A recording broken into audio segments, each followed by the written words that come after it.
Bonjour à tous et bienvenue sur ma chaîne YouTube. Je m'appelle Lucy Dreams, mon vrai prénom c'est Sophie et je suis illustratrice.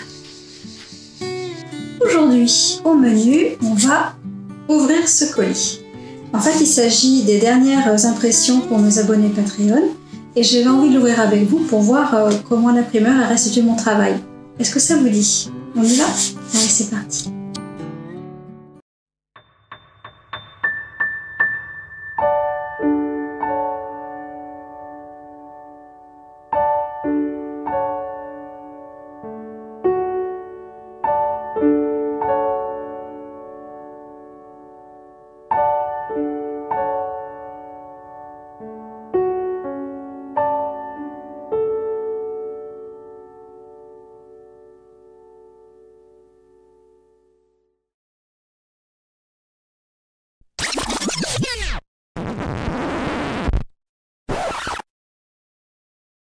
Alors voilà, vous avez raté l'ouverture du carton, désolé.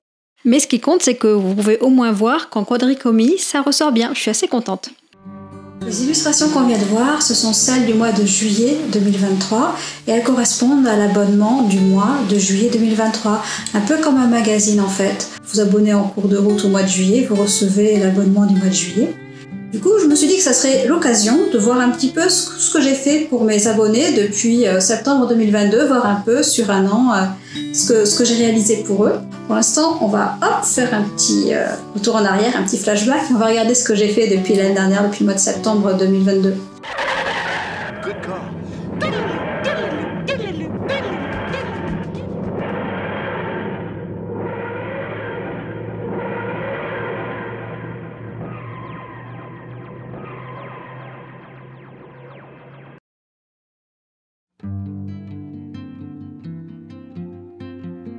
En septembre 2022, les choses se sont passées un petit peu différemment de d'habitude. En fait, j'étais en plein déménagement dans les cartons et un peu débordée. Je me suis donc très vite rendu compte que je n'aurais peut-être pas le temps de faire une nouvelle illustration exclusive pour mes abonnés Patreon. Parce que le temps de recevoir la commande de l'imprimeur et de redistribuer à mes abonnés, je savais que ça n'arriverait pas à temps et que je les ferais attendre beaucoup trop longtemps. Ce ne serait pas correct. Alors pour gagner du temps, j'ai proposé à mes abonnés Patreon de voter entre plusieurs illustrations que j'avais déjà faites et dont j'étais assez satisfaite. Ils ont choisi ce troll, que j'aimais déjà bien, et j'ai décidé de faire à partir de là les contreparties du mois de septembre. Et pour le marque-page, j'ai choisi une citation de Terry Pratchett, qui est un auteur que j'adore et qui m'inspire beaucoup.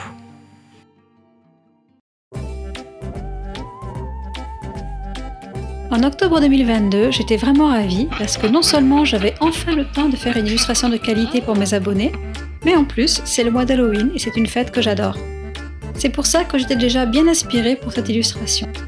Mais j'ai également été inspirée par quelqu'un que j'aime beaucoup et qui adore Halloween aussi, et c'est Rachel Maxi. Alors à ce moment-là, elle venait de se couper les cheveux et elle adorait que sa coiffure soit la plus triangulaire possible, et c'est ce qui m'a donné l'idée de cette petite sorcière mutine et rigolote. En revanche, comme vous pouvez le voir, j'ai complètement raté les plis de la jupe. La pose du saut de mouton est assez simple, mais j'ai quand même cherché pour voir comment réagirait une longue jupe dans un saut de ce type. Or, j'ai beau chercher sur Pinterest, Google, etc., je n'ai trouvé aucun personnage dans cette position avec une jupe. Si par hasard, vous trouvez une photo de quelqu'un jouant au saut de mouton en jupe et de face, je suis preneuse. La position des jambes est bonne, mais la jupe est vraiment ratée et ses plis ne sont pas du tout plausibles. Il y a certains mouvements pour lesquels je connais les réactions des tissus, des vêtements, mais pas celui-ci et je n'ai pas réussi à visualiser le bon mouvement. Enfin bref, j'adore cette illustration, elle aurait pu être vraiment réussie, mais au final je suis frustrée d'avoir raté les plis du vêtement. Et le marque-page d'octobre comporte une citation de Starhawk sur la sorcellerie. La thématique de novembre 2022, c'était le cirque. J'aime bien changer de thématique d'un mois sur l'autre. Or, l'ambiance cirque et monstre peut parfois être un peu trop proche de celle d'Halloween si on pense par exemple à l'univers de Tim Burton. Donc, pour changer du mois précédent, j'ai décidé d'utiliser une technique que j'utilisais systématiquement il y a longtemps, c'est celle de tracer les contours du dessin avec de l'encre de Chine après avoir peint à l'aquarelle ou à la gouache. Pour cette illustration, j'ai utilisé de l'aquarelle, puis j'ai tracé les contours avec mon Rotring isographe. Pour les cheveux, les pompons, le mécanisme, j'ai utilisé de la gouache dorée. Je suis assez contente du résultat, sauf le serpent qu'on ne voit pas assez bien car son vert est de la même valeur que le fond bleu. Pour que ce soit mieux lisible, j'aurais dû mettre plus de contraste et faire l'un des deux soit plus clair, soit plus foncé que l'autre. Je pensais que la multitude d'étoiles blanches suffirait à rendre la scène plus lisible, mais hélas, je me suis trompée. Sinon, j'aime beaucoup les chaussures, car je suis une grande amoureuse de tout ce qui est bottes, bottines et cuissardes. J'aime aussi beaucoup la tenue, et le mécanisme rend assez bien dans l'ensemble. En revanche, le chapiteau m'a posé beaucoup de problèmes au moment de transformer cette illustration en fond d'écran pour mes abonnés. Le problème pour cette illustration, c'est que entre les rayures du chapiteau et les étoiles, j'ai eu beaucoup de mal à reproduire et étendre correctement les motifs. Et malgré toutes les heures passées sur l'ordinateur, le résultat était affreux. J'étais vraiment très frustrée ce mois-là de ne pas pouvoir donner de la qualité à 100% à mes abonnés. Et je dois vous avouer que je suis très contente que ces fonds d'écran aient disparu dans le crash de mon disque dur. Mes abonnés Patreon sont donc les derniers témoins dans cette ignominie. Voici la carte postale et le marque-page du mois de novembre réalisés avec cette illustration sur le thème du cirque. Avec l'arrivée de la saison des fêtes, je n'ai pas fait dans l'originalité, vous pouvez le voir. J'ai choisi une valeur sûre, le Père Noël / Saint-Nicolas / vieux barbu en rouge, avatar sympathique du dieu nordique Odin. Il célèbre joyeusement l'hiver en patinant gaiement sous la neige. Cependant, ce qui a été spécial en décembre 2022, c'est qu'en fait j'ai fait des jumeaux. Car au moment de faire mon croquis, j'hésitais entre un bonnet de Noël et une chapka. Alors j'ai décidé de faire deux versions de mon Père Noël. L'une pour mes abonnés Patreon avec la chapka, et l'autre pour mes boutiques Etsy et Redbubble avec le bonnet. Au départ, je n'avais pas forcément prévu de faire deux fonds différents. Je voulais faire le même effet de neige en utilisant du sel sur du gris de pain encore humide. Vous pouvez voir ce que j'avais initialement en tête sur la version pour mes boutiques. Or, quand j'ai réalisé le fond pour celui-ci, je n'avais plus de sel fin. J'étais obligée de travailler avec du gros sel, c'est pourquoi le rendu n'est pas le même. J'ai dû refaire la technique une deuxième fois avec du sel fin, ce qui a foncé l'ensemble. Dans les deux cas, j'avais également utilisé du fluide de masquage pour faire ressortir des flocons. Pour la deuxième version, j'ai fait un seul passage délavé de gris de pain sur lequel j'ai versé du sel fin tant que mon lavis était encore humide. C'est ce qui donne cet aspect givré plus clair. Vous retrouverez donc cette version abonnée sur ma boutique Etsy, mais sachez juste qu'il y est en rupture de stock. Je ferai du réassort à temps pour les fêtes et il sera dispo en impression médium de taille A5 et en petits autocollants. D'ici le réassort de ma boutique Etsy, vous pouvez d'ores et déjà le trouver sur ma boutique d'impression à la demande Redbubble. Je vous ai mis tous les liens en description. Alors finalement, la version pour mes abonnés est plus sombre, mais je l'aime beaucoup. Ça m'a permis de leur faire une illustration vraiment exclusive, bien que mon Père Noël ait un petit frère abonné pour les boutiques. Et voici donc la carte postale exclusive, mais hélas, je n'ai plus de marque-page, il est en rupture de stock.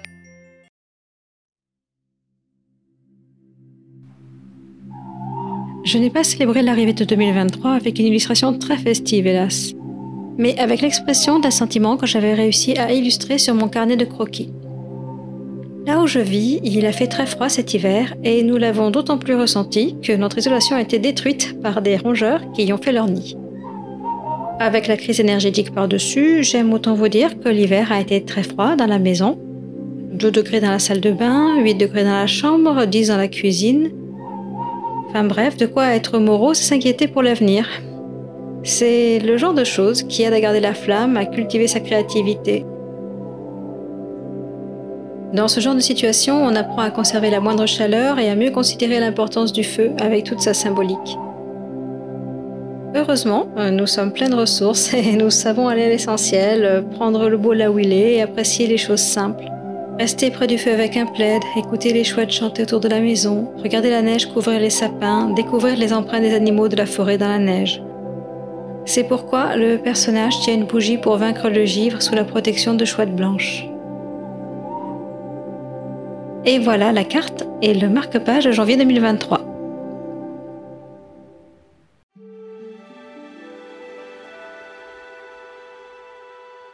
Dans l'illustration de janvier, je parlais de conserver sa créativité et c'est ce qui s'est passé pour moi, car j'ai beaucoup fait de croquis en février 2023. Au départ, ce personnage à mi-chemin entre une méduse et une rêveuse, c'était juste un dessin parmi d'autres. Mais comme je le trouvais bien, j'ai inauguré mes nouveaux crayons de couleur dessus. Au final, j'étais si contente du résultat que j'ai décidé d'en faire la contrepartie de février pour mes abonnés. Vous voyez, c'est encore, on voit que c'est du papier de carnet. Pour la mise en couleur, j'ai donc inauguré mes tout nouveaux luminances de Caran d'Ache que je rêvais d'acheter depuis longtemps.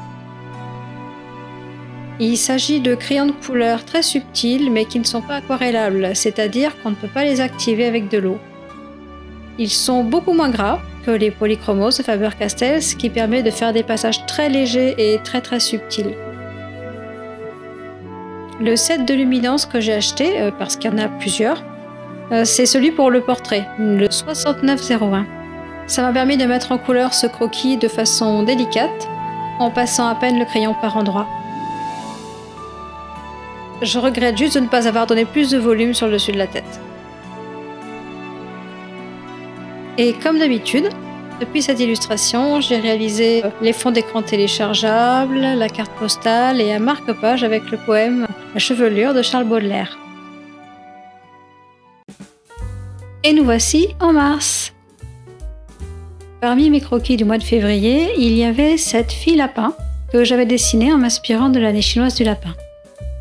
Comme je ne l'avais ni terminé ni publié à temps pour le Nouvel An chinois et que je l'aimais bien, j'ai décidé d'en faire la contrepartie du mois de mars. Pour cela, j'ai reporté mon dessin sur papier aquarelle grâce à ma table lumineuse et j'ai pris le temps de bien réfléchir aux couleurs. Comme toujours, j'aime bien changer radicalement d'atmosphère et de thématique d'un mois sur l'autre et ce groupe sautillant tranchait bien avec la rêveuse du mois de février. Mon objectif était d'exprimer le retour des beaux jours, la montée de sève, les premières fleurs, mais il ne fallait pas que les couleurs soient encore trop chaudes, car il faisait encore bien frais. Les violettes du jardin m'ont inspiré pour la tonalité des vêtements, mais j'hésitais sur la couleur avec laquelle marier ce violet. Je voulais quelque chose qui illumine un peu. J'ai alors pensé à mon amie Rachel, non, pas Rachel Maxi, qui est illustratrice elle aussi et c'est la reine des couleurs. Coucou Rachel d'ailleurs. Et je vous invite à aller découvrir son travail sur Instagram, Dark Kitty Illustration. Donc comme moi, Rachel adore le violet et j'ai toujours été fascinée par son talent pour marier les couleurs dans ses tenues. Elle adore mélanger le violet ou le prune avec du bleu canard et du turquoise. Et je me suis dit que ça irait très bien pour la tenue. Sur cette illustration, vous pouvez voir les fameuses marges que je trace toujours. J'y place le scotch pour maintenir le papier sur ma planche de bois. En général, je le coupe, mais là, je les ai laissés. Au départ, je pensais laisser le fond de mon illustration blanc. Puis je me suis dit que mes lapins ne ressortiraient pas assez. Alors j'ai décidé de faire un fond sur une autre feuille. Pour ce fond, j'ai fait un grand lavis de vert émeraude et j'ai utilisé du sel fin pour obtenir un effet qui rappelle un peu le galucha, cette peau de poisson qui était très utilisée dans les meubles de style art déco. Ensuite j'ai tout scanné et assemblé l'illustration et le fond sur l'ordinateur. Et hop, c'est le cas de le dire, j'ai adapté le résultat pour les contreparties et ce mois-là, ça a été très simple pour les fonds d'écran en format paysage, bien plus qu'au mois de novembre. J'ai adoré.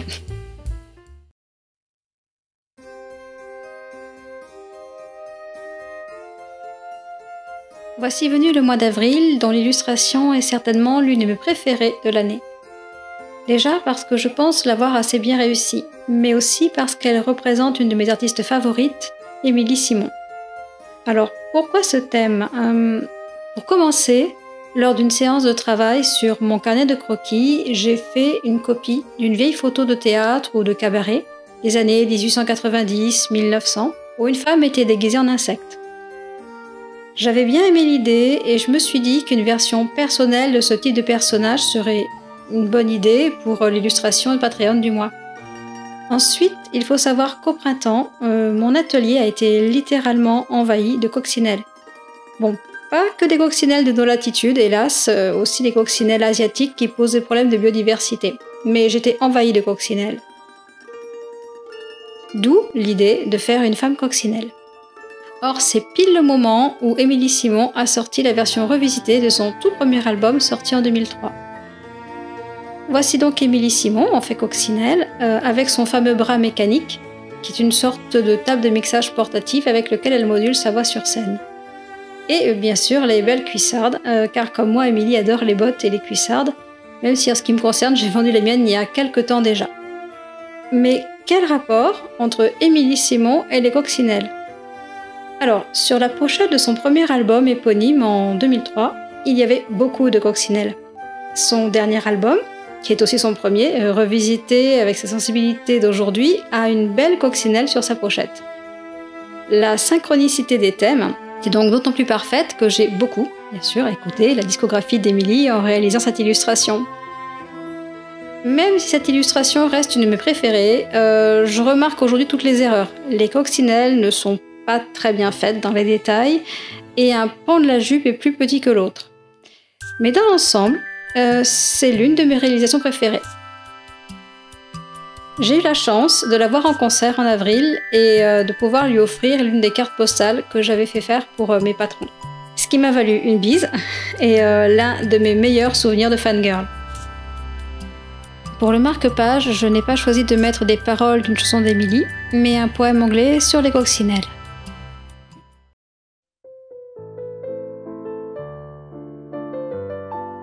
Le croquis de l'illustration du mois était prêt depuis longtemps, car je l'avais dessiné en février. Dès que l'idée s'est exprimée sur mon carnet, je savais que je voulais peindre cette scène en faisant référence au motif de William Morris, que j'adore, et dont j'étais en train de relire les textes. Pour le motif, j'ai remplacé certaines fleurs par des roses pour citer William Morris sans le copier. Alors pour ceux qui ne savent pas qui est William Morris, voici la petite minute culturelle de Lucie. William Morris était à la fois artiste, designer textile, imprimeur, écrivain, poète, conférencier, dessinateur, architecte et penseur anglais du XIXe siècle. Il était aussi l'un des premiers auteurs de ce qu'on appellerait aujourd'hui la fantasy. Aujourd'hui, on le connaît surtout comme le créateur du mouvement des arts décoratifs Arts and Crafts, qui créait des meubles et des objets inspirés du Moyen-Âge et réalisés par des artisans, en opposition aux objets industriels sans âme. Comme ces motifs sont inspirés de la nature, ça convenait parfaitement à mon thème du mois de mai sur les feux de Beltane, les amants dans la nature, la fusion des sèves, ce genre de choses. Si vous êtes curieux de la façon dont j'ai peint cette illustration, vous pouvez regarder la vidéo que j'en ai fait. Je vous mets la vidéo en haut à droite, je crois, et en description. Ce que je voulais obtenir, c'était une osmose entre les amants et la nature, leurs cheveux, les tiges des roses en forme d'ADN. Je voulais que les préraphaélites et les motifs de William Morris rejoignent les chevelures qui annoncent un peu l'art nouveau. Alors, je ne sais pas si j'ai réussi, mais dans l'ensemble, je suis assez contente du résultat, même si, bien sûr, comme toujours, je vois tous les défauts que j'aurais pu éviter. Pour la citation de marque-page du mois de mai, j'ai choisi un extrait du chant de Salomon du Cantique des Cantiques.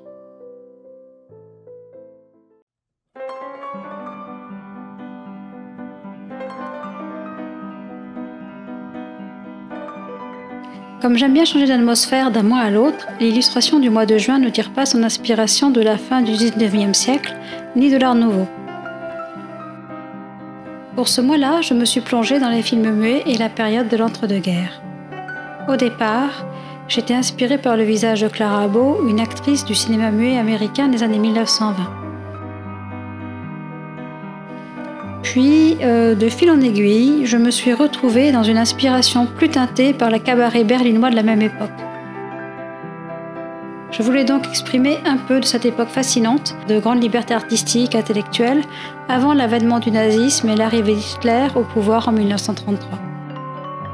Alors bien sûr, j'ai pensé au film Cabaret avec Liza Minnelli, qui est très bien, mais en fait j'ai plutôt tiré mon inspiration de l'expressionnisme allemand, de la danseuse Marie Wigman, de l'opéra de Katsu de Bertolt Brecht et Kurt Weill, des films de cette époque comme Metropolis de Murnau ou Le cabinet du docteur Caligari. Pour le cadre, je me suis bien sûr inspirée du style art déco, très géométrique, et que j'aime tout autant que le style art nouveau. Je regrette d'avoir un petit peu raté la coiffure, mais dans l'ensemble, j'aime beaucoup cette illustration. Pour le marque-page, j'ai choisi une citation de Bertolt Brecht, l'auteur de l'opéra de Katsu.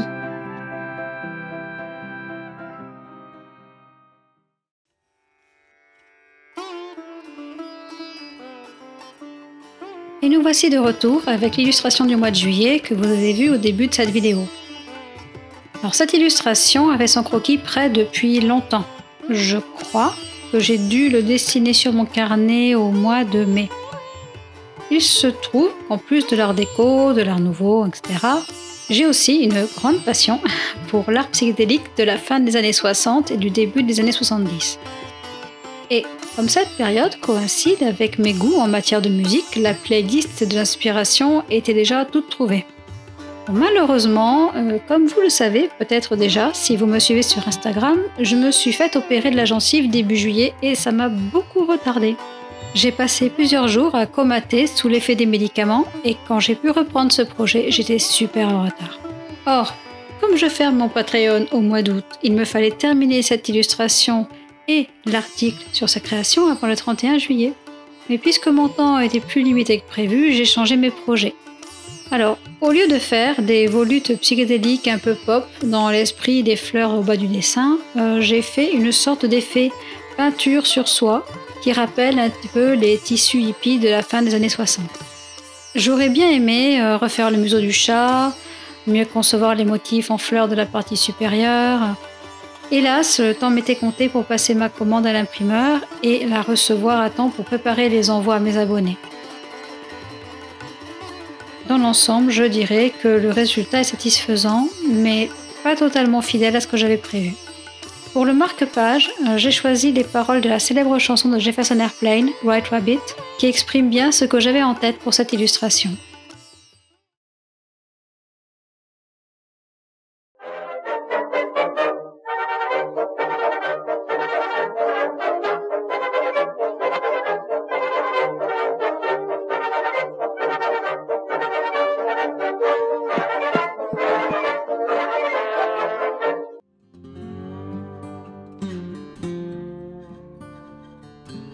J'aime bien faire ce genre de petit bilan, ça permet de voir un peu l'évolution de son travail, les moments où on a été fatigué, les périodes à vide.